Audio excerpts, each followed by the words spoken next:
casi nos conocemos hace unos cuantos años, ¿no?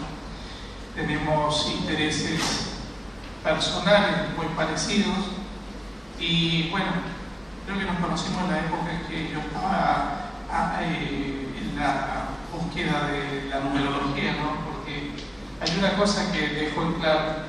Yo tuve una sola vez, 5 meses, un empleo formal y ganaba bastante bien, ganaba muy bien.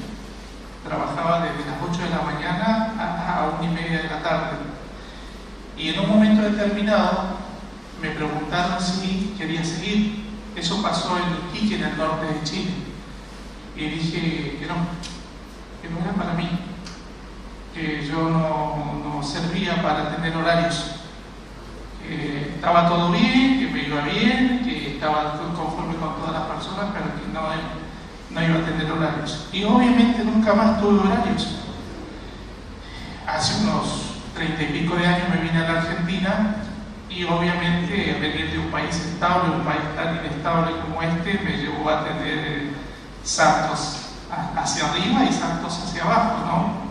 Eso también a mí me ayudó para tener una mentalidad plástica. O sea, a mí me resulta muy raro que la gente en la Argentina todavía no se acostumbra a estos vaivenes que yo los vengo viendo desde hace 30 años, ¿no? Entonces me dediqué toda mi vida a hacer emprendimientos personales.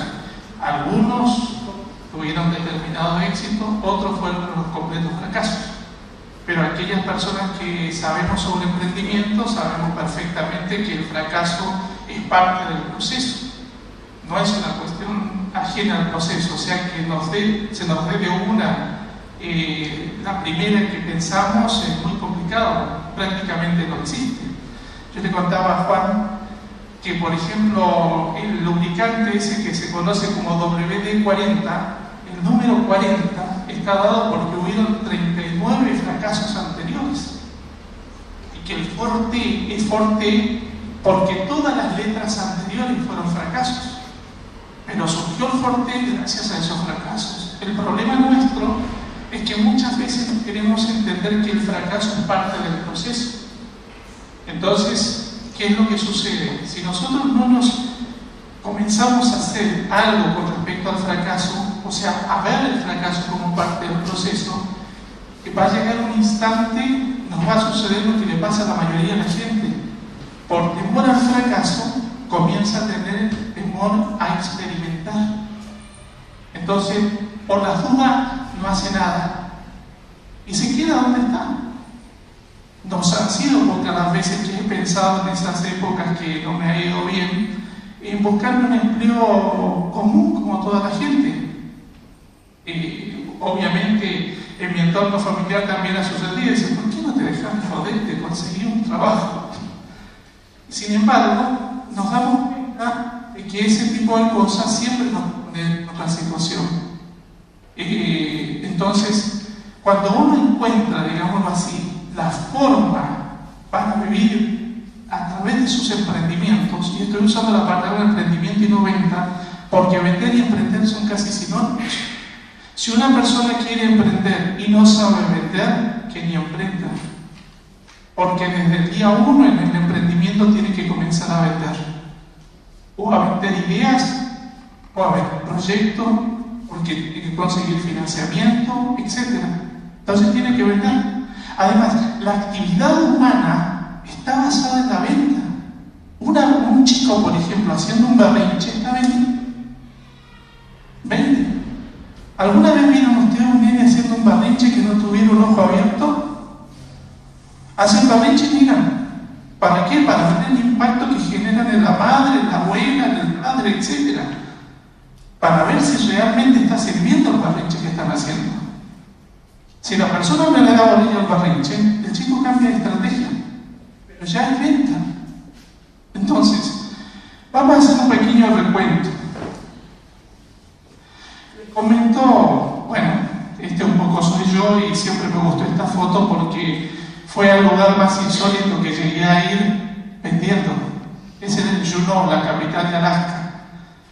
Estuve con mi mujer en el 2013, 2014, estuvimos de viaje por Alaska. Los últimos 5 años he conocido 18 países y no he pagado un solo peso.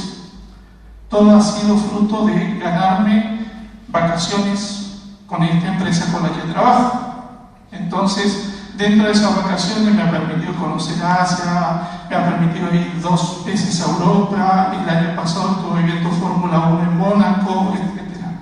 Y ahora, el 21 de noviembre me voy con mi mujer de vacaciones a Dubái, que en Dubái nos vamos a Qatar y nos vamos a Mascate en Oman. No pago un peso, porque ese tipo de oportunidades existen. El asunto es encontrar, ¿no? La gente regularmente cree que solamente puede obtener cosas si tiene el dinero para hacerlo. Y los jóvenes todos los días nos están enseñando que hay oportunidades para hacer las cosas sin el dinero que nosotros creemos que debemos tener para hacer determinadas cosas. Por eso, yo en lo personal tengo 55 años, pero aprendo mucho de mis hijos, de los amigos de mis hijos y de los jóvenes en general. Porque el joven tiene la mente mucho más abierta. Es más, encontramos mayores como nosotros decimos, el joven no quiere laburar, no le gusta el laburo. La noticia es que a nadie le gusta el laburo. Nosotros estamos resignados, que es diferente. Pero a nadie le gusta el trabajo por el trabajo en sí. Menos si trabaja de acuerdo a lo que significa el término. El término trabajo viene de tripale, que era un tipo de tortura en una X con una eje central y la persona se estaqueaba en forma de X. Y era una tortura. De ahí viene la palabra trabajo. Entonces, claro, si trabajamos en algo que no queremos, es una tortura. Pero si encontramos la forma de vivir lo que realmente necesitamos y queremos, no es una tortura. Esta es mi familia, mi esposa, bahiense, mis 2 hijos, en la actualidad los 2 son médicos. Uno hace cirugía reconstructiva en el Hospital Posada y el otro trabaja como hace medicina aeroespacial en el INMA en Buenos Aires. Yo siempre he dicho que si no hubiese tenido la forma de trabajar que tengo, mis hijos tampoco habrían llegado a ser médicos. Porque por líneas generales, con mucho esfuerzo, con mucho trabajo, del tipo trabajoso, regularmente hay determinadas ideas, determinados sueños que no se pueden cumplir. Aunque las tengamos, no tenemos los recursos para hacerlo. Bien, y un poco este ha sido un currículum muy escueto, ¿no? Hay muchas cosas que he hecho en mi vida.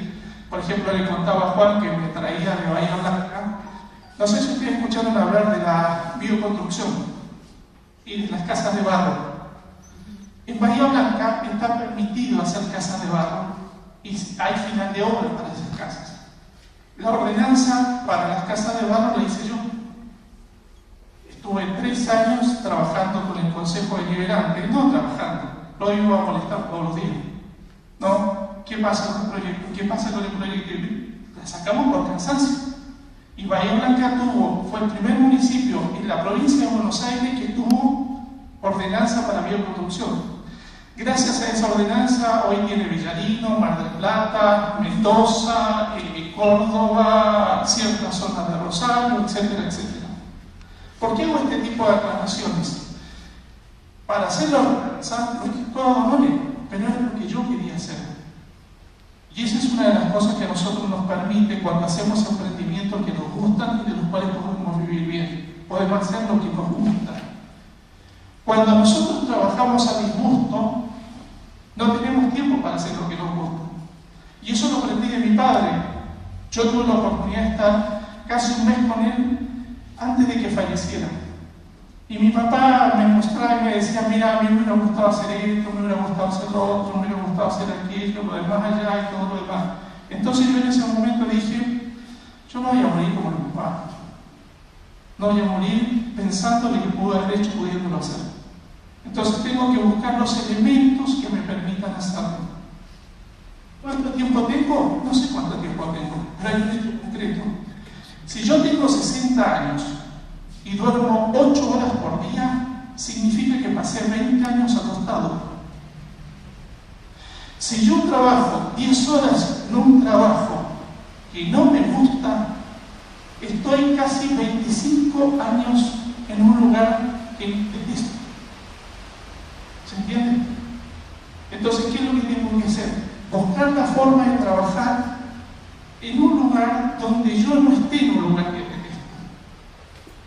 ¿Por qué? Porque la vida se pasa. Nada más que por eso. Piensen ustedes en lo siguiente. ¿Saben cuánto tiempo uno tarda en promedio en un baño? Si no lleva el celular, por supuesto. Si no, o la red de Wi-Fi no llega hasta el baño. Si no es más, 20 minutos. Si ustedes suman estos 20 minutos, perdón, los multiplican por 365 días, les da 5 días. O sea, imagínense ustedes que se sentasen en el inodoro a las 0 horas del día lunes y se levantase del inodoro las 24 horas del día viernes. Ese es el tiempo que usamos en el baño. Así que imagínense que es importante. Y la economía no es tan importante, excepto para comprar eso que se llama tiempo. Cuando tomé un curso de cronometría, que es esto que les comento, el mexicano que me lo entregó me decía: mira, Jorge, la gente que pierde el tiempo no es floja, es suicida. Y tiene razón, porque nosotros administramos mejor 3.000 pesos en el bolsillo que un mes de vida. El mes de vida no vuelve jamás. Y esas son cosas que uno tiene que empezar a entender para comenzar a entender lo que se viene. Porque hoy nosotros podemos usar la tecnología para rescatar tiempo, para rescatar calidad de vida y para hacer lo que realmente nos gusta. Por ejemplo, imagínense ustedes, yo tengo distribuidoras que son mujeres que tienen 23, 24 años y gracias a su celular y gracias a su computadora pueden criar ellas sus hijos. Una persona que no tiene acceso a eso, le sucede que en vez de que se los críe, ella sale a buscar dinero que reconvierte en alguien que le cuida al hijo. El problema de cuidar al hijo es que uno le está pagando a alguien para que cuide, que no se queme, que no se corte, que no se caiga, pero no para educar. Entonces, cuando nosotros entendemos ese tipo de cosas, podemos llegar a obtener calidad de vida y disfrutar lo que debemos disfrutar, que eso es lo fundamental. Cuando hablamos de vender, más o menos esta sería la imagen básica que nosotros tenemos, ¿no? ¿Cómo hago para entender toda esa maraña de conceptos? Entonces vamos a tratar de ver si podemos entender un poquitito esta maraña de conceptos. Al principio, en la prehistoria, el hombre era autosustentable, o sea, criaba su ganado, cultivaba sus alimentos y se servía de él. Hasta ahí el comercio como tal no existía, simplemente era autosustentable. Al pasar del tiempo, los conglomerados humanos se van haciendo más grandes y comienza a aparecer el trueque. Y comienza el primer problema. O sea, acá vemos una imagen donde un pescador le da un pescado y un cazador le entrega un conejo. El problema comienza a ser cuando el pescador no encuentra a quién entregarle el pescado y el cazador no tiene a quién entregarle el conejo. Porque para que haya trueque, tiene que haber una igualdad de necesidades. Acuérdense ustedes que cuando tuvimos esa gran depresión en la Argentina, se usó mucho el trueque, pero el trueque tenía una moneda, el crédito. O sea, no era trueque en sí mismo, como nosotros lo entendemos, sino que era una forma de comercio con una moneda diferente. Entonces, ¿por qué tenía que existir eso? Porque era muy difícil que una persona lograse encontrar algo que realmente necesitase y la persona que tenía lo que necesitase realmente necesitase lo que nosotros teníamos. Entonces se establece la moneda como un elemento externo de cambio. Ese elemento externo de cambio hace que aparezcan diferentes formas, ¿no? Entonces aparecen comunidades que usan el oro, otros la plata, otros chamarina, semillas de cacao. Y acá aparece, por ejemplo, el término salario. Recuerden ustedes que salario era una porción de sal que entregaban al ejército romano, a los soldados del ejército romano. De ahí viene el término que la persona no vale su sal. Y de ahí viene el término de salario, viene el término salario. Lo mismo pasa con el término dinero, viene de dinar o denario, que era la primera moneda que se usó en el Imperio Romano, ¿no? Entonces, ahí ya comienza el origen de la moneda. Ese origen de la moneda hace que aparezcan muchas migraciones urbanas, o sea, la gente desde el medioevo está migrando hacia los centros urbanos. ¿Qué sucede? Abandonan la producción agrícola, la caza, etcétera, pero se establecen comunidades, por ejemplo, de artesanos, de productores, de tejedores, etcétera, que necesitaban alimentos. Entonces comienzan las primeras, digámoslo así, las primeras corrientes de venta, ¿no? Es más, el término vender viene de viento y viene de oler viento. ¿Y por qué? ¿Recuerdan ustedes que se establece la ruta de la seda en Europa? Esa ruta no era solamente de la seda, era de las especies.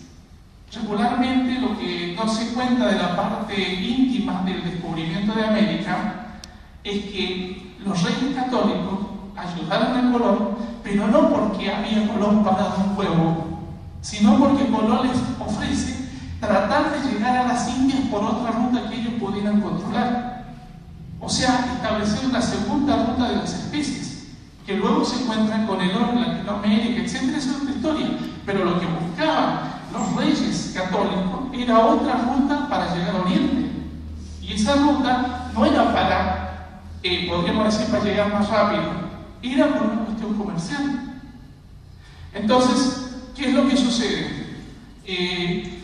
Aparecen ya las primeras relaciones de comerciantes. Famosos son históricamente, por ejemplo, los fenicios. Cuando aparece la revolución industrial, ahí todo cambia. Se transforma en una... se comienza a generar los primeros grupos de venta, pero no de venta como lo que vamos a ver hoy, sino que las grandes ventas, los grandes productores vendiendo, haciendo comercio entre países, etc. En el año, a mediados del siglo XX, entre las dos guerras, cuando aparece la depresión norteamericana, es cuando aparece la venta, ¿tá? Como tal. No sé si ustedes se acuerdan, sobre todo las películas viejas, los que tenemos algunos años más, las películas de Abbott y Costello, por ejemplo, que aparecían como vendedores de aspiradoras, aparece el primer sistema de ventas posible. Este sistema de venta es lo que nosotros tenemos metido en la cabeza, la idea de que tenemos que vender a como de lugar. De ahí es donde surge la persona que dice yo no sé vender.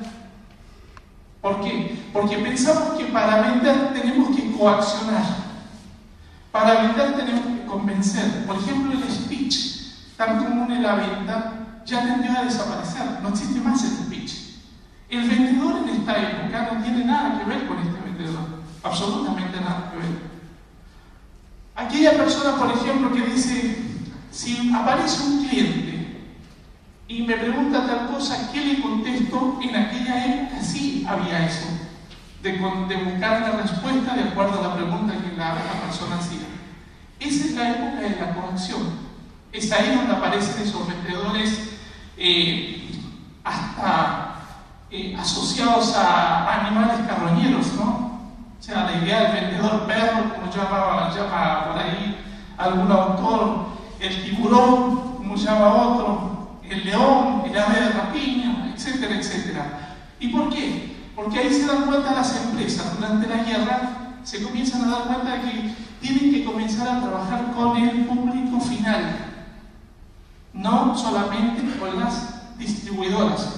Hasta aquella época era común encontrar los viajantes que iban a las negocios mayoristas, a las pulperías, como se llamaba por esta parte del mundo.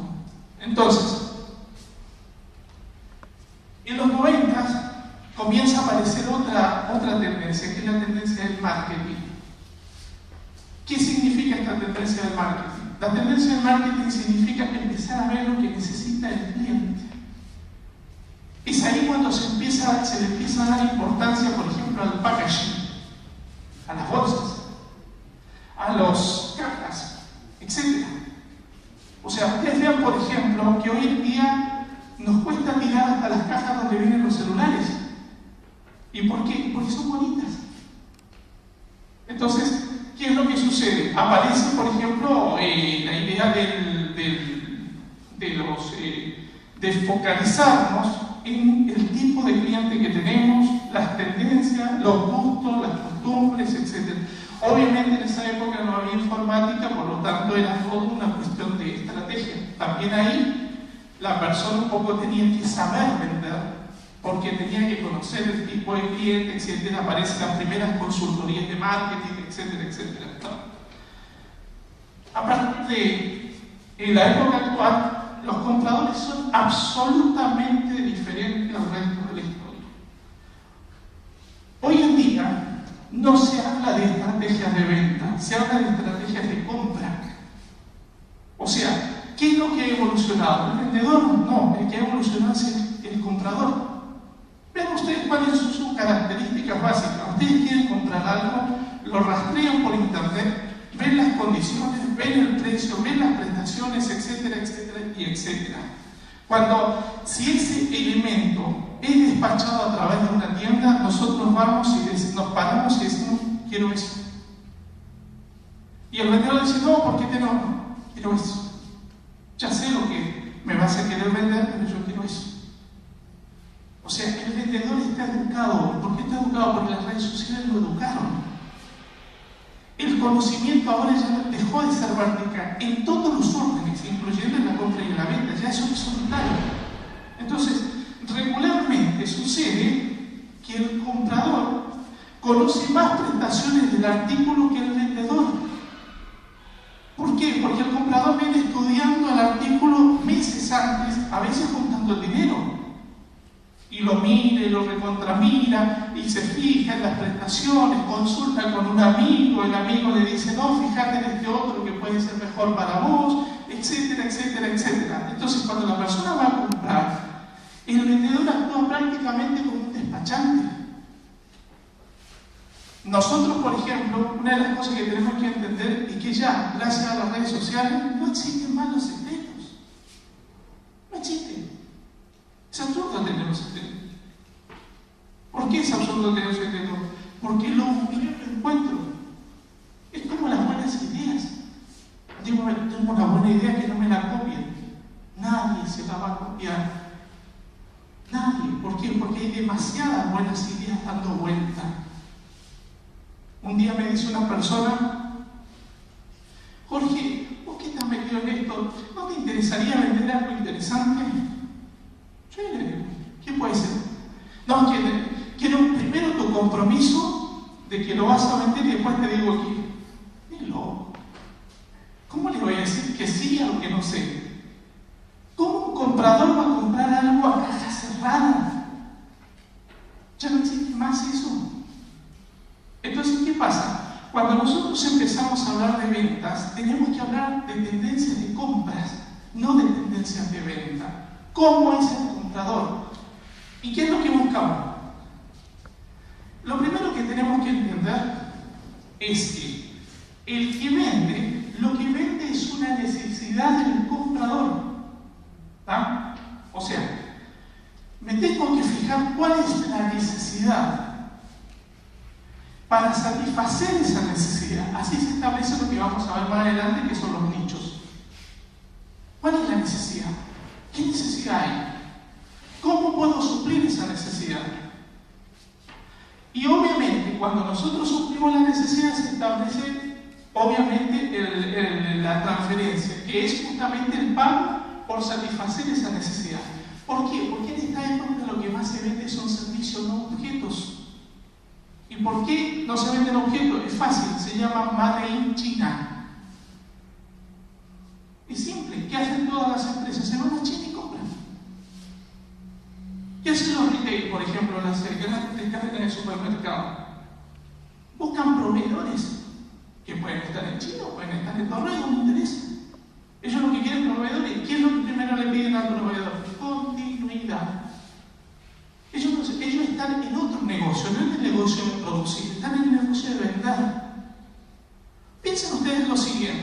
Yo me acuerdo cuando en Bahía Blanca iba a llegar un Walmart y teníamos a todos los comerciantes, los almacenes, diciendo, no, viene Walmart, la competencia. ¿Qué competencia? ¿Usted se imagina la gente, el gerente de marketing del Walmart diciendo, por ejemplo, vamos a tener problemas con abarrotes Carlitos? No, es absurdo. No son competencias. ¿Por qué? Porque los retail están hechos para tratar de vender lo más barato posible o generar ofertas. Entonces, ¿qué vende el almacén de barrio? El almacén de barrio vende servicio, no vende objetos, vende cercanía. Nadie va a cruzar en Bahía Blanca una ciudad para ir a comprar a una despensa. Entonces, ¿qué tiene que darse cuenta? ¿Dónde está su nicho? Y su nicho no tiene nada que ver con Walmart. Entonces, ¿cuándo viene el problema acá? Cuando es el vendedor el que tiene la necesidad. ¿Ah? ¿Y cómo se puede establecer esto? En esta época se da mucho. Es cuando la persona lo retiran de un trabajo, lo indemnizan y tiene un volumen de dinero y dice, ¿qué hago con esta plata para que no se valorice? Si no ve la necesidad de su entorno, va al fracaso. Seguro que va al fracaso. ¿Por qué? Vean ustedes algo, vean ustedes lo siguiente. Venda ropa. ¿Cómo termina la venta de ropa? La venta de ropa termina regalándole calcetines de invierno a toda la familia en Navidad. Yo no los puedo vender. ¿Cuál es el problema de la ropa? La ropa tiene un valor y tiene una fecha de vencimiento muy rápida. ¿Sabe cuál es la fecha de vencimiento de la ropa? 45 días. Y usted dice, no, pero la ropa no se deteriora, pasa de moda. Ustedes, los trajes de baño que no vendieron el 15 de enero, no lo venden más. No lo venden. ¿Y saben cuál es el problema? Que si la malla este año venía corta, el año que viene larga. Si el pullover venía en determinados colores, el año que vienen otros colores que son opuestos. Está pasando con los zapatos. Los zapatos ya están teniendo modas. Y el zapato que ustedes se compraron en enero, el siguiente enero ya no sale más. Hay otro modelo. Entonces, ¿qué pasa cuando la persona piensa por necesidad que tiene que invertir ese dinero y no logra ver el nicho? Compra antes de ver el nicho. Está haciendo un fracaso. Porque lo que uno tiene que tener para vender, primero es saber a quién le va a vender y quién le va a vender. Y esas cosas no se ven en reuniones de amigos, no se ven en tomaduras de mate, ¿no? Y menos con personas que no lo han hecho, que no viven de eso. Lo peor que podemos hacer nosotros es pedirle consejo a alguien que tiene un trabajo estable. No, tendrías que vender tal cosa. Él lo está viendo desde el punto de vista de la comodidad. ¿Se entiende? Ahora, ¿qué es lo que nosotros tenemos que ver? Lo que falta. Lo que falta. Miren, en Santiago de Chile hay un hombre, un chico de unos 28 años, no tenía plata. Le quedaban 10.000 pesos chilenos. Algo así como $15. Y dice, tengo que hacer algo. Agarra esa plata y compra 12 panes y hace 12 sándwiches. Salir a vender sándwiches no hace cualquiera. Pero ¿quién descubre él? Descubre la gente que vende comida en la calle. ¿Qué descubre? Que no está mal vestido. Y que la gente que le compra a esa gente es gente que no le importa que esté mal vestido. Pero que hay otro gran grueso de la población que sí les importa. Entonces, ¿qué hace? Sale a vender sándwich con saco y corbata, con una pecherita, con un logo, con un gorrito que dice su marca, etc. Al año ya vendía 2.500 sándwiches por día. ¿Le sacó cliente a alguien? No. Le vendió a gente que nunca compraba en la calle. Descubrió el nicho. Esos nichos están en todos lados. Lo importante es encontrarlos. Pero vuelvo a insistir, el error que podemos cometer al hacer un tipo de venta es tener nosotros la necesidad y no buscar la necesidad del comprador, porque en definitiva para que la venta funcione es vendiendo. Y si no tenemos quien nos compre, ya está, fracasamos. Bueno, esta es la tabla básica del consumo de los años 80, o hasta los 80. En los años 80, 70, etc., casi todas las cosas que se hacían eran más o menos de un costo medio y una calidad media. Un ejemplo, para aquellos que somos medio memoriosos, teníamos vaqueros. ¿Qué teníamos? Desde el Kansas hasta el Levis, pasando por el Lee, ¿no? Todos más o menos eran iguales. El Kansas era el más barato, el Lee era más caro. Pero era más o menos así. O sea, todo era de un costo medio y para una calidad media.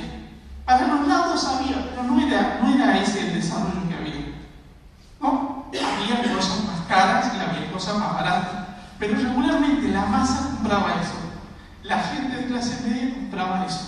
Esa era la forma que había en esa época. Por lo tanto, cualquier emprendimiento que se hacía en torno a ese gran nicho, a ese gran mercado, estaba destinado al éxito. ¿Cuál es el problema? El problema es actual. Así es el consumo del siglo XXI. Tenemos un consumo de lo barato y un consumo de lo excelente. ¿Está? O sea, ¿qué tenemos? Tenemos gente comprando barato cada vez más barato y gente comprando cosas cada vez más excelentes. ¿Qué es lo que sucede? Si yo tengo que ser sincero al analizar esta gráfica, puedo decir que el comercio de lo barato es estresante. ¿Por qué? Porque la única premisa para que exista ese comercio es que sea barato. Y con los niveles de industrialización que hay ahora, cada vez va a ser más barato. ¿Está? Además, esta tendencia, que es global, también es individual. Un ejemplo. Por ejemplo, la peluquería. Para las mujeres, la peluquería es el mercado de la excelencia. ¿Entiendes? O sea, la mujer puede pagar 1.000 pesos por un corte de pelo, teñido, etcétera, etcétera. En líneas generales, excepto ahora con el metrosexualismo, en líneas generales el hombre va al peluquero barato. ¿Cuánto me cobras por cortarme el pelo? 150 pesos. Bueno, dale, córtame. Pero si esa persona, en ese lugar aparece otro que lo corta por 120, chao, peluquero 150.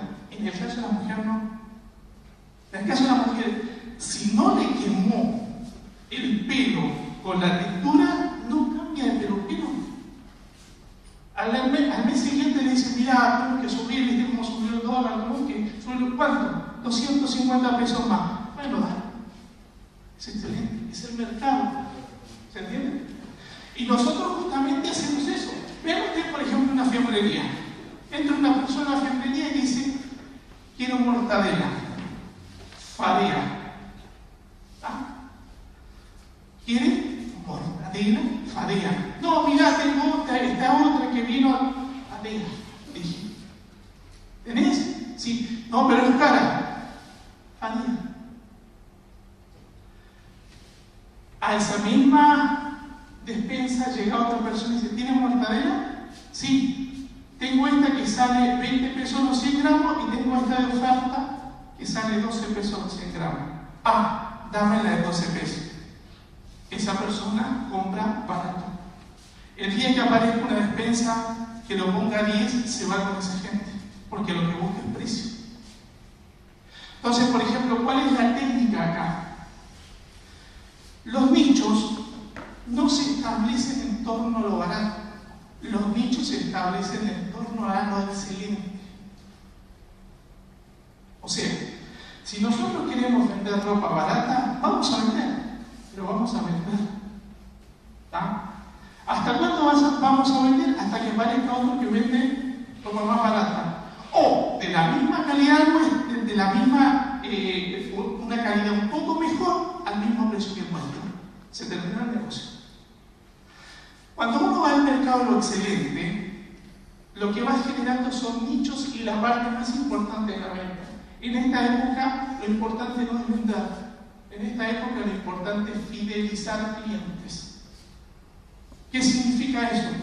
Que la venta sea recurrente. Ahora la pregunta, al hablar de técnica, ¿no? ¿Cómo hago yo para reconocer un cliente si es excelente, si busca excelencia o es barato? Y la respuesta es muy simple. Mencionen el precio al principio, no al final. Por ejemplo, yo trabajo con productos de nutrición focalizada a la dolencia. Mi mujer tenía fibromialgia y con lo único que logró, no digo sanar porque dicen que la fibromialgia no se cura, pero mi mujer en los últimos 10 años nunca más tuvo un pico de fibromialgia gracias a vitaminas focalizadas para dolencia. Tomó una vitamina para el cansancio y una vitamina para los dolores musculares. Nunca más. Obviamente no son baratas, no, son excelentes a un buen precio. Ese es otro tipo. Yo, por ejemplo, tengo uno de los nutrientes que más vendo, que es para el cansancio. Después vamos a ver lo de asegurar. Pero yo le aseguro a ustedes toman 2 sobrepeso mañana y mañana no sienten cansancio. Y son vitaminas. No es nada de otro mundo, no son drogas, nada, vitaminas. Ahora, ¿qué es lo que sucede? Cuando aparece un nuevo cliente, yo no le hablo de las virtudes del producto. Le digo que sale tanto.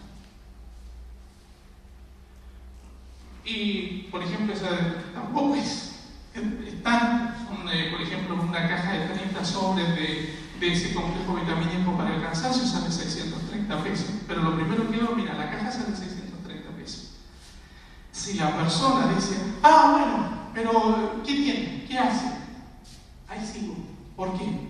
Porque esa persona ya me dijo lo siguiente: estoy de acuerdo con el precio. ¿Cuál es el problema de las personas que no se sacan la idea de vender barato? Hablan de las virtudes de los productos durante 1 hora y media, y en el momento que dice ¿cuánto cuesta?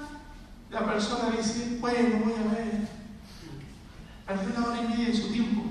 Entonces, si la persona vende elementos que son de calidad, lo primero que tiene que mencionar es el precio. Y ¿a quién se lo vendo? Yo creo que si Louis Vuitton hubiera pensado eso, no tenía que inventarlo. Yo estoy convencido, por ejemplo, que Ricky Sarkany hubiese pensado eso, no tendría que inventarlo. Sin embargo, hay mercado para Ricky Sarkany, para Louis Vuitton, para los relojes Boccini, etcétera, etcétera. El problema es el mercado. El problema no es el precio. Es donde nosotros lo vamos a focalizar. Entonces, cuando nosotros comenzamos a entender esta curva, comenzamos a entender todo el proceso de venta. ¿Por qué? Porque tenemos, vuelvo a insistir, 2 tendencias. O nos dedicamos a lo barato, que va a tener que ser cada vez más barato. Por ejemplo, un electricista, un plomero. Cuando existe excelencia, el precio lo pone el que vende. En el caso de los servicios. En todos los órdenes. Yo, por ejemplo, a mis hijos les decía siempre, si ustedes quieren ser médicos, tienen que ser excelentes médicos. Porque el excelente médico pone el tiempo, decide el tiempo que lo hace y el precio que lo hace. Y me dice uno de mis hijos, sí, pero claro, si son médicos, cuando eran adolescentes, ¿no? Dice, le digo, no, hijo, si sos albañil también, si sos plomero también. Ustedes, por ejemplo, conocen un buen plomero, o un excelente albañil, y tienen que modificar todo por ejemplo, el baño de su casa. Llega y dice, bueno, te lo puedo hacer, pero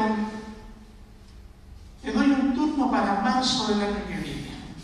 Pero tanto. Sí, ¿y cuánto me va a salir? Y calcularle 60.000 pesos. Pero me pasaron 40. ¿Cuánto me pasaron por 40? No, te pido. ¿Qué significa eso? Estamos pagando excelencia. Bueno, ¿por qué es interesante entender este concepto? Porque si no entendemos este concepto, todos los procesos de venta que nosotros sacamos, que dicho sea de paso, ese plomero está vendiendo, ese albañil está vendiendo. Ustedes, por ejemplo, un buen médico, un buen traumatólogo, que venía y dice, sí, tengo para la segunda semana de noviembre. ¿Nos podemos antes? No tengo tiempo. Yo tengo unos clientes, unos médicos que no atienden por obra social. Y por ejemplo, uno de los psiquiatras es considerado uno de los mejores psiquiatras de Bahía Blanca. Sin embargo, la persona entra y si tiene que estar una hora y media charlando con él, lo hace. ¿Por qué? Es excelente. Nada más que por eso. Entonces, en ese proceso del producto, que no interesa el producto, el servicio también es un producto, la excelencia es fundamental. ¿Cómo se obtiene la excelencia? Lo primero que nosotros tenemos que entender es el mercado. Hoy está de moda los mercados, por ejemplo. El mercado no es algo que exista por sí mismo, no es una persona que decide si sube o baja el dólar, etc. El mercado en general está basado en la compra y la venta. El dólar mismo es comprar y vender, tiene un precio, vale tanto. Es compra y venta. Ahora, en el volumen del mercado, nosotros no nos podemos meter. ¿Y por qué? Porque somos chiquitos. Entonces, ¿qué tenemos que empezar? Empezar a ver el segmento donde nos vamos a integrar. Ese segmento está relacionado con lo que nosotros queremos y dónde nos desenvolvemos. Y acá empezamos a ver otro aspecto. ¿Dónde nos desenvolvemos?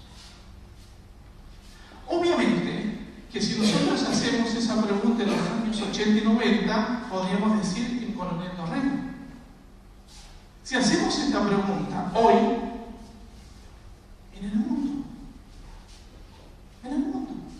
Yo, por ejemplo, la empresa con la que trabajo me proporciona una plataforma de ventas y me permite vender en 21 países. Tengo clientes en 6-7 países. Pero yo estoy en Bahía. No estoy en Panamá. No estoy en Chile. No estoy en Bolivia. No estoy en España. Estoy en Bahía Blanca, al sur de la provincia de Buenos Aires.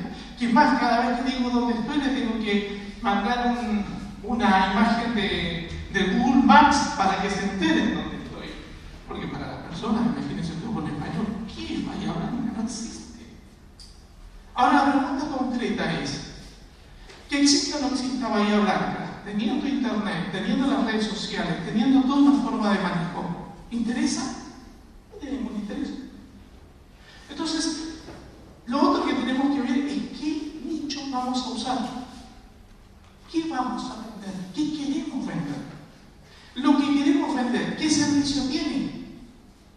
¿Ah? Por ejemplo, ¿cuántos son los que venden por Mercado Libre? Venden por Mercado Libre. ¿Qué es lo que hacen? Se sienten en la plataforma de alguien que ya hizo toda la estructura y dentro de esa estructura negocian. Yo hago lo mismo.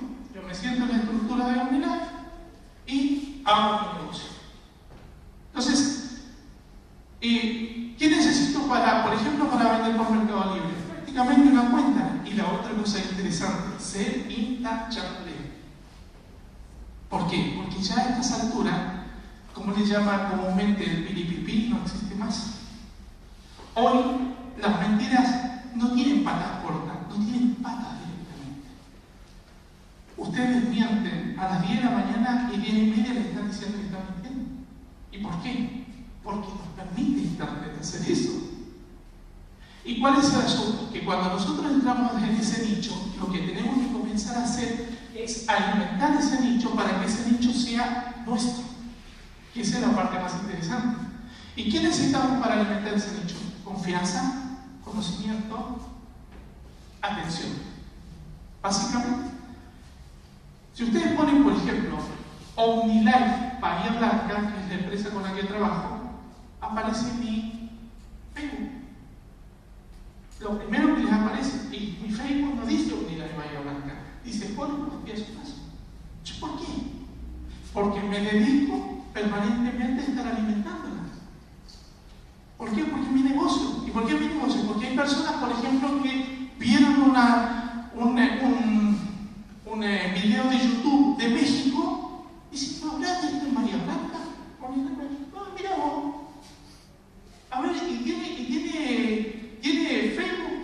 Facebook. ¿Tiene número de teléfono? Sí, en el Facebook está el número de teléfono. ¿Y dónde vive? Ah, mira vos, vive a 4 o 5 cuadras de mi casa. Me ha pasado. ¿Se entiende a lo que me refiero? O sea, ya los nichos no son regionales. Los nichos tienen que ver con el factor de negocio que uno haga. Por supuesto, si su nicho depende del servicio, obviamente sí es regional. O sea, si depende un plomero por internet, todavía no. ¿Está? Un delivery, todavía no. ¿Está? Me refiero a 101, produciendo uno. ¿No?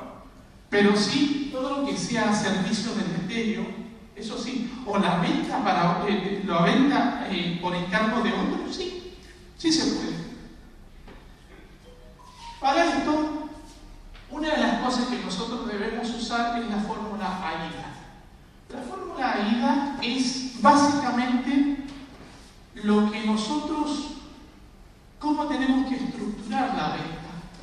Sirve también para la venta física, pero sirve mucho para la venta por internet.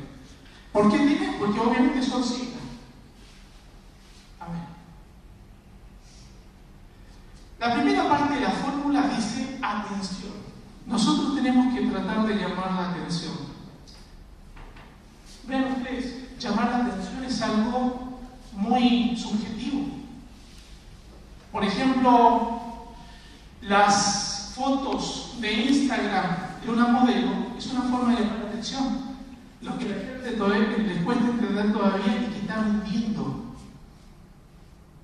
Hay gente que llama la atención con el escándalo. Hay gente que llama la atención con una frase filosófica, etc. O sea, hay muchas formas de llamar la atención. Si nosotros no llamamos la atención, vean ustedes cómo se comportan específicamente de Facebook, cómo se comportan ustedes como usuarios de Facebook. Algo llamó mi atención. ¿Qué? Bueno, ese qué es el que uno tiene que buscar cuando se trata de vender. ¿Está? O sea, por ejemplo, yo tengo estoy dentro de los grupos de camioneros. ¿Está? En Facebook. No manejo camiones. Pero ¿saben cuál es la historia? Que todos los camioneros sufren de dos cosas: de cansancio y de problemas de próstata. Y yo tengo vitaminas para eso. Entonces, ¿cómo llamo la atención? Con palabras. Próstata. No es algo que le interese mucho a la mujer. ¿Ah? No es algo que le interese a alguien que no tiene problemas de próstata. Pero a alguien que tiene displasia benigna, hay que parar. Eso llama la atención. Cansancio. El que no esté cansado, cosa muy rara, no le va a llamar la atención la palabra. Pero el que está cansado, insomnio, es otra historia. Control de peso, que usa mucho Herbalife, ese tipo de cosas. ¿A quién le va a importar el control de peso? Al que tiene problemas de sobrepeso. Que, por ejemplo, si la persona vende para el control de peso, lo que no tiene que hacer es venderle a la gente con sobrepeso. Porque la gente puede asumir que está cansado, asumir que está estresado, asumir que tiene insomnio. Lo que no asume es que está gordo. ¿Ah? Entonces, entregarle un papelito a una persona sobre control de peso, a aquel que tiene sobrepeso, es invitarlo a que se ofenda. Entonces, por eso la llamada y la atención tiene que estar muy bien dirigida, tiene que tener un concepto muy particular. Por ejemplo, en la alimentación, alguno quiere hacer un dieta para veganos. Veganos es un término que pega. ¿A quién le va a pegar? A los veganos. El vegano no va a ver. Mascota. ¿Quién lo va a ver? ¿Al que no le importan las mascotas? Al que sí le importan las mascotas. Una imagen de un gatito. La imagen de un perro. Vean ustedes algo. Vean las publicidades de las empresas de turismo. Un alto porcentaje de las imágenes de las empresas de turismo son playas paradisíacas. ¿Por qué? Porque es la idea que tenemos nosotros de vacaciones. Una playa, chiquita, una playa. Entonces, eso es llamar la atención. Interés. El texto dice, traerlo a tu empresa con promesas. Y acá empezamos con entender el término promesa. Nosotros podemos prometer lo que queramos, hasta que crecen los enanos. El problema es si el enano no crece. Entonces, las promesas tienen que estar fundadas en un hecho verídico. No podemos prometer cosas ficticias, porque ya dijimos, la mentira no tiene patas cortas, no tiene patas directamente. Entonces, si ustedes prometen algo para generar un interés, esa promesa tiene que estar basada en un hecho concreto. Un ejemplo, hacemos servicio y decimos, antes de 24 horas te paso un presupuesto. ¿Cuánto dijimos? Antes de 24 horas. ¿Cuándo tiene que estar el presupuesto? Antes de 24 horas. Es así. Porque si no, ¿cuál es la otra historia que tenemos? Todas las imágenes que nosotros posteamos en las redes sociales tienen acción para el comentario. Y va a aparecer el comentario de la persona que dice, te llamé la semana pasada. Escúchame, ¿cuándo vas a venir? Hace 20 días que te estoy llamando. Entonces, cuando nosotros hacemos promesas, las promesas tienen que estar hechas en un marco de veracidad. Porque si no lo hacemos en un marco de veracidad, no va a funcionar. Les daba ese ejemplo, por ejemplo, de vitaminas. Una vitamina para el cansancio, yo te aseguro que te tomas 2 sobres mañana y tu día es diferente. Es verídico. Ustedes pueden creerme o no, pero yo sé que si lo toman, va a ser así. ¿Y por qué? Porque lo tengo comprobado hace 10 años que vivo de esto y por lo menos hace 7 que hago la misma promesa. Y me va bien. Entonces, cuando la persona capta la promesa, nosotros tenemos que cumplirla. Por lo tanto, la promesa tiene que ser cumplible. ¿Por qué? Porque en el interés lo que nosotros estamos haciendo es ya del nicho sacar el cliente. No sé si más o menos soy claro. ¿Qué es ahí? El deseo, comparar. Una persona, miren, cuando uno establece nichos, una de las primeras cosas que debe tratar de conseguir es hacer algo con la que el cliente no puede comparar. No lo puede comparar. Algo que le dé un plus. Que la posibilidad de comparación de la persona no sea tal. Algo que dé un plus que otros no tienen. ¿Se entiende? Veanlo a nivel grande. Steve Jobs no inventó la computadora, pero le dio un plus. ¿Se entiende? Esa es la idea. Que la persona le dé un plus. Hacemos tortas. ¿Dónde está el plus? Dicho sea de paso, aquellas que hacen pastillaje, prepárense para juntar dinero y comprar las impresoras 3D que te van a empezar a aparecer dentro de 1 o 2 años, donde van a hacer la figura que quiera el usuario. Entonces eso de estar con el pastillaje va a dejar de ser. Conclusión, la persona que no se llora en ese momento, capaz que va a hacer una torta para un sobrino, para un ahijado, etc. Y el nene va a mirar la torta y dice, no, pero yo quiero con el dinosaurio en 3D. Y no va a aceptar el dinosaurio con el pastillaje. ¿Por qué? Porque para allá va eso. Es inevitable. Las impresoras en 3D para pastillaje ya están. Lo que pasa es que no se han llegado a comercializar todavía, pero esperemos unos 2 años. Va a suceder. Pero volviendo al tema, ¿cuál es el plus? ¿Qué hace de diferente? ¿Cuál es la calidad de lo que usted está entregando? ¿Por qué, por ejemplo, ven ustedes en el asunto de la panadería y de la pastelería?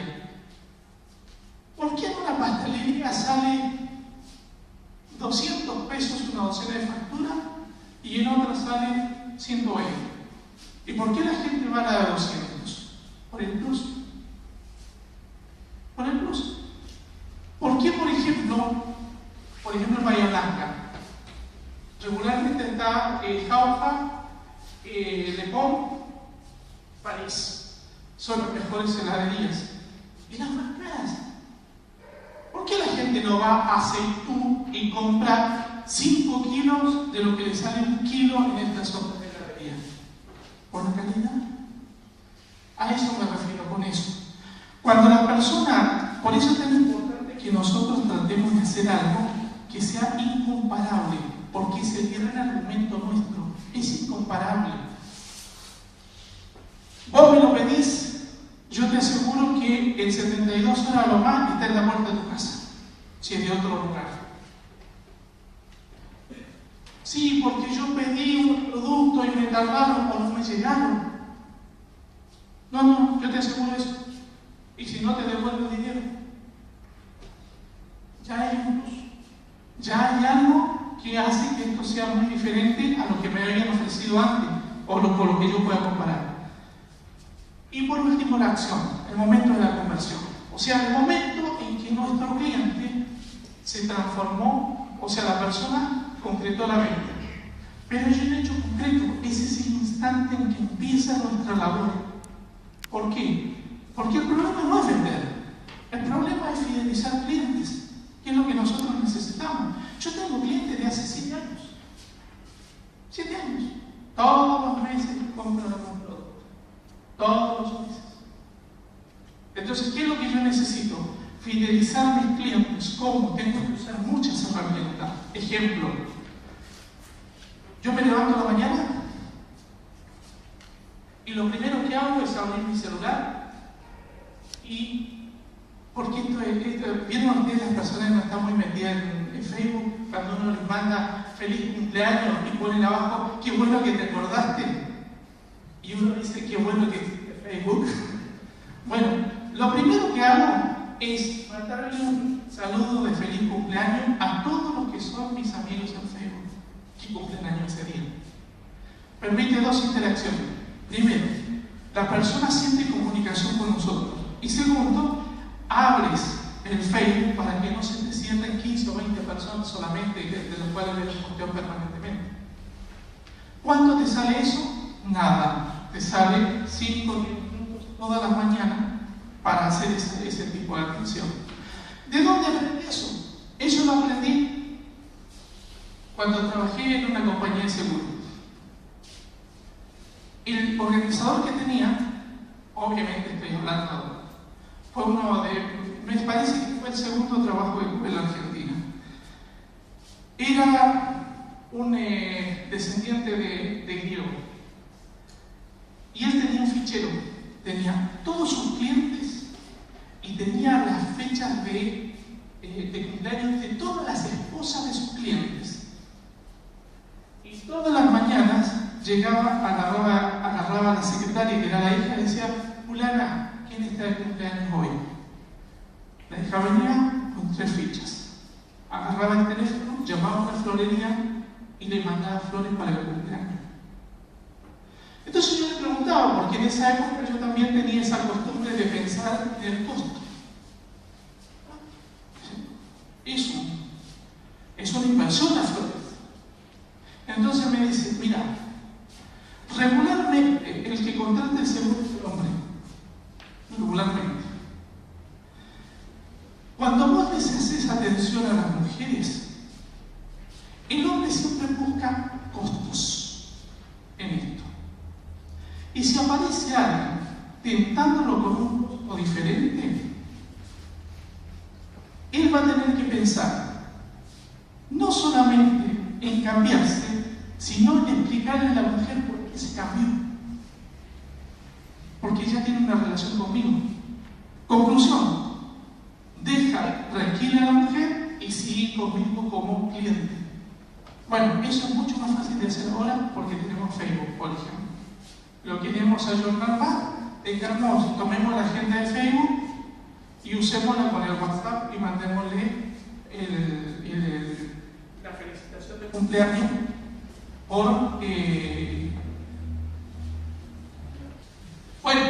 entonces viene nuestro cliente. O sea, ya tenemos que ahora fidelizarlo. Esto es más o menos para que entendamos el embudo de AIDA. Primero tenemos que conocer el nicho. Después de conocer el nicho, tenemos que generar atención. Los nichos pueden ser incluso nuestro propio Facebook. ¿Ah? Puede ser una forma de nicho. No solamente la actividad que nosotros estamos realizando. Cuando captamos la atención, que es convertir a alguien en usuario. ¿Ah? Ahora, después generamos el interés. Ya hay cierta interacción. O sea, ¿qué hace cuando nosotros llamamos la atención y generamos el interés? En redes sociales aparece la pregunta: ¿ah? ¿Tenés en color verde? ¿Tenés? Estoy hablando de capaz de detalle, ¿no? ¿Tenés en número 43? Etcétera. Ya empieza la interacción. Esa interacción está relacionada con el interés. Ahora, logramos satisfacer el deseo. Supongamos la misma zapatilla. Tenemos el color que quiere y el talle que quiere. Ah, tenemos que cerrar el negocio. Ahí es donde viene la acción y es donde captamos al cliente. Ahora, después de captar al cliente, nosotros tenemos que generar un mecanismo de venta o un mecanismo de postventa. Y por ejemplo, lo de los cumpleaños es un mecanismo de postventa. O sea, ¿qué pretendés mandándole una felicitación de cumpleaños a una persona por Facebook? Pretendo que siga interactuando conmigo. Lo otro que es muy importante es el seguimiento. ¿Te quedaron bien? ¿Te son cómodas? ¿Qué opinó tu señora? ¿Ah? Tal vez alguien me pueda preguntar por qué hablo tanto de la mujer. El asunto es muy simple. El hombre compra funcionalidades, la mujer compra gustos. Lo explico de otra manera. El mejor ejemplo que tengo es Lieberman en Bahía Blanca. Hizo la Gregory Street, la peatonal, puso todas tiendas para mujeres. Bombachas, medias, pantalones, etcétera, etcétera. Y puso una ferretería. Entonces tiene tranquilo al hombre mirando herramientas mientras la mujer da vuelta por las diferentes tiendas. ¿Por qué? La mujer compra las cosas que le gustan. ¿Le gustó? ¿Y por qué la compraste? Pues me gustó. El hombre compra funcionalidades. Algo para el auto, herramientas y en mi rubro, algo para funcionar.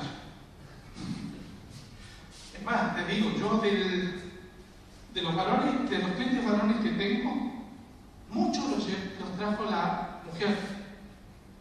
¿Por qué? Porque la mujer los comenzó a ver enfermos, cansado, adolorido, etc. Vos tenés que hacer algo. Y lo arrió. No me llega. No, porque vine porque ella me dijo que tenía que venir al lado de ella. Y es la mujer la que transforma en mi rubro, me busca los clientes. Cuando aparece el hombre solo, un alto porcentaje viene porque necesita un tipo de vitamina como para funcionar.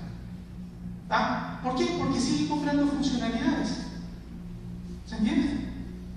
Por ejemplo, las propagandas de potencia sexual que existen en Internet están apuntadas a los hombres, no a las mujeres. ¿Ustedes quieren ver hasta qué punto los hombres se cuidan? Vayan a un club de jubilados y vean cuántas jubiladas, cuántas viudas hay y cuántos viudos hay. El hombre muere más rápido porque no se cuida. No se cuida. Ah, ya algo hay que morirse. El problema no es morirse, el problema es la convalescencia. Entonces uno se tiene que cuidar. Bueno, para usar Internet, nosotros tenemos que aprender a identificar un mercado de verdad, donde nosotros nos podamos insertar o donde tengamos, que aunque tengamos que estudiar, lo podamos hacer rápido. Estudiar no es hacer un curso. en el canal de YouTube y en 15 minutos aprendemos lo que no sabíamos. Hoy en día las personas deberían aprender más a saber cómo navegar que a aprender. Un curso de un año es una pérdida de tiempo. ¿Por qué? Porque regularmente lo esencial del curso, de un curso de un año, lo aprendemos en 2 o 3 clases, el resto es relleno. Entonces, ¿qué es lo que tenemos que aprender? Buscar lo esencial, lo que necesitamos. Y lo que no sabemos, lo podemos entender. ¿Queremos idea? Una día estaba haciendo un curso de emprendimiento en Bahía Blanca, rendimiento tecnológico que daba la municipalidad. Y una chica dice, no, porque a mí me dijeron que lo que yo podía hacer es crear ideas y venderlas. El que daba el curso dice, eso ya no existe más. Las mejores ideas se googlean. Las mejores ideas se meten por el buscador de YouTube. Ya no existen ideas secretas. Las ideas ya están. Ahora, ¿cuál es el problema nuestro? Un trauma que tenemos desde nuestro paso por un colegio. ¿Sabe cómo se llama ese trauma? Temor a copiar. En el único lugar que nos castigan por copiar es en la escuela. Si nosotros aprendemos a copiar de una persona que tuvo éxito en algo, lo más probable es que nosotros también lo tengamos. Pero no inventamos el hilo negro, la rueda, etc. Y lo que nosotros tenemos que hacer es copiar. Yo los primeros 5 años que estuve en esta empresa me dediqué a inventar el hilo negro. ¿Saben cómo me fue? El día que empecé, la hace de tal manera. Voy a probar. Y empecé a darme cuenta de cómo funcionaba, se terminó. Me acostumbré a copiar. Las buenas ideas no se matan, se copian. Y se les saca provecho. Y en eso no hay nada negativo. No, pero ¿cómo yo voy a copiar una idea de otro? El mundo está lleno de copias. Es más, los publicistas no lo llaman copia, lo llaman reinvención. Es lo mismo, ¿no? O recrear, como lo llaman. Desarrollar confianza en nuestros posibles clientes. ¿Eso cómo se logra? Por ejemplo, si usamos Facebook con el muro, con nuestro muro. Si no, vean ustedes el lábigo de la confianza en esta época. ¿Por qué? Porque Facebook es un gran conventillo, por ejemplo. ¿Ah? Donde todos los días pasa algo. La persona tiene que estar dentro del Facebook en un estado superior a los problemas propios que aparecen en Facebook. O sea, ¿eso qué significa? Si queremos usar comercialmente nuestro Facebook, tenemos que comenzar a entender que no podemos insultar, que no podemos escrachar, que no podemos molestar, que no podemos trolear. Por ejemplo, hay gente, que se entretiene troleando. O sea, publicación que aparece ponen un comentario negativo abajo. Ese tipo de cosas no se puede hacer si queremos hacer esto como una actividad comercial. Nuestro Facebook tiene que estar limpio. ¿Y cómo tenemos que focalizarlo? Por ejemplo, ¿nos queremos dedicar a alguna actividad? Bueno, empezar a buscar información sobre esa actividad y postearla.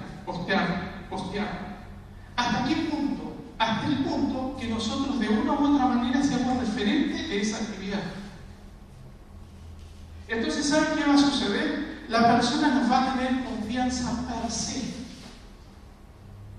Porque nosotros hemos estado posteando sobre lo que sea. Hacemos una actividad de comida vegana. Y empezamos a postear la importancia de la comida orgánica, cómo hacer una torta con harina de chía, etcétera, etcétera. Entonces va a llegar un momento determinado en que la persona busca algo que tenga que ver con comida saludable y vamos a aparecer nosotros. Entonces, nos tenemos que transformar en referentes de nuestra propia actividad. Eso es fundamental.